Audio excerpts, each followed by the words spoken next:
வணக்கம் நண்பர்களே, welcome to ஹீம்ஸ் home.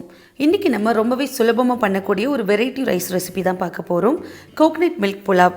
So வீடியோக்குள்ளே போகிறதுக்கு முன்னாடி நம்ம சேனலில் தான் நீங்கள் ஃபர்ஸ்ட் டைம் பார்க்குறதா இருந்தால் ஹீம்ஸ் ஹோமை மறக்காமல் சப்ஸ்கிரைப் பண்ணிக்கோங்க. பக்கத்தில் உள்ள பெல் சிம்பிளை கிளிக் பண்ணிக்கோங்க. அப்போ தான் நான் போடுற வீடியோஸ் உங்களுக்கு நோட்டிஃபிகேஷனாக வந்து காட்டும். இப்போ இந்த ரெசிபி எப்படி பண்ணுறதுன்னு வீடியோ பார்த்து தெரிஞ்சுக்கலாம். குக்கரில் 3 டேபிள் ஸ்பூன் அளவுக்கு கடலை எண்ணெய் சேர்த்துருக்கேன். எண்ணெய் சூடானதும் இதோட 1 டீஸ்பூன் அளவுக்கு சீரகம் சேர்த்துக்கிறேன். 5 கிராம்பு சேர்த்துக்கிறேன். 2 அன்னாசி பூ சேர்த்துருக்கேன். இதோட 2 துண்டு பட்டை சேர்த்துருக்கேன். இதெல்லாம் நல்லா பொரிஞ்சதும் இதோட 3 பெரிய வெங்காயத்தை நீல வாக்கில் நறுக்கி போட்டிருக்கேன். இதையும் நல்லா வதக்கிக்கிறலாம்.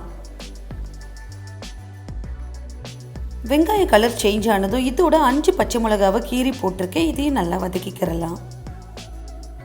1 கப் அளவுக்கு புதினா சேர்த்துருக்கேன். இதையும் லைட்டாக வதக்கி விட்டுக்கிறேன். இப்போ 1 கப் அளவுக்கு கொத்தமல்லி சேர்த்துருக்கேன். இதையும் சேர்த்துட்டு நல்லா வதக்கி விட்டுக்கிறேன். கொத்தமல்லி புதினா நல்லா வதங்கினதுக்கப்புறம் இதோட 2 டேபிள் ஸ்பூன் அளவுக்கு இஞ்சி பூண்டு விழுது சேர்த்துக்கிறேன். இதுவுமே ராஸ்மெல் போகிற வரைக்கும் நல்லா வதக்கி விட்டுக்கிறேன். இப்போ 3 டீஸ்பூன் அளவுக்கு வீட்டில் அரைச்ச பிரியாணி மசாலா சேர்த்துருக்கேன். நீங்கள் கடை மசாலா கூட ஆட் பண்ணிக்கிறலாம். இதுவுமே அந்த ராஸ்மெல் போகிற வரைக்கும் நல்லா வதக்கி விட்டுடுறேன். இப்போ 2 கப்பு தேங்காய் பால் எடுத்திருக்கேன். இதையும் அந்த குக்கரில் ஆட் பண்ணிக்க போகிறேன்.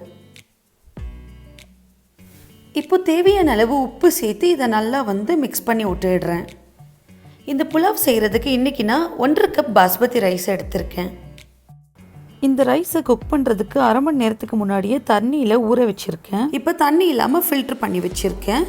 இந்த தேங்காய் பால் சேர்த்ததுக்கப்புறம் இது நல்லா கொதி வரணும். கொதி வந்ததுக்கப்புறம் நம்ம சோக் பண்ணி வச்சுருந்த ரைஸை இதோட ஆட் பண்ணிக்க போகிறோம்.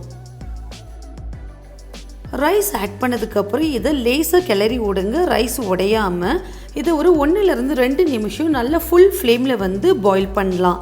நம்மளுக்கு இந்த மாதிரி ரைஸ் அண்ட் தண்ணி வற்றி வந்திருக்கும். இந்த ஸ்டேஜில் குக்கர் மூடி போட்டு நல்லா சிம்மில் ஒரு 20 நிமிஷம் பாயில் பண்ணி எடுத்திங்கன்னா சூப்பரான கோகனட் புலாவ் ரெடி ஆகிடும். ஒரு குட்டி பேனில் 1 டேபிள் ஸ்பூன் அளவுக்கு நெய் விட்டுருக்கேன். நெய் நல்லா சூடானதும் இதுக்கு தேவையான அளவு முந்திரி பருப்பு சேர்த்துருக்கேன். இது நல்லா பொன்னிறமாக ஆகிற வரைக்கும் வறுத்து எடுத்துக்கிறேன். இந்த முந்திரியை நான் ரெடி பண்ணி வச்சுருக்கிற கோகனட் புலாவ் மேலே ஊற்றிக்கிறேன். இப்போது இதை நல்லா மிக்ஸ் பண்ணி விட்டுறலாம். ரைஸ் உடையாமல் இதை நல்லா கிளறி விட்டுருங்க. இந்த மாதிரி நீங்கள் கடைசியாக நெய் சேர்த்திங்கன்னா அந்த நெய்யோட ஃப்ளேவர் ரைஸில் இறங்கி புலாவோட டேஸ்ட் செம தூக்கலாக இருக்கும். ஸோ கண்டிப்பாக அந்த புலாவை நீங்களும் ட்ரை பண்ணி பாருங்கள். இந்த வீடியோ உங்களுக்கு பிடிச்சிருந்தா லைக், ஷேர், கமெண்ட் பண்ணுங்கள். ஹீம்ஸ் ஹோமை மறக்காமல் சப்ஸ்கிரைப் பண்ணுங்கள். அடுத்த ஒரு புது வீடியோட உங்களை நான் மீட் பண்ணுறேன். நன்றி.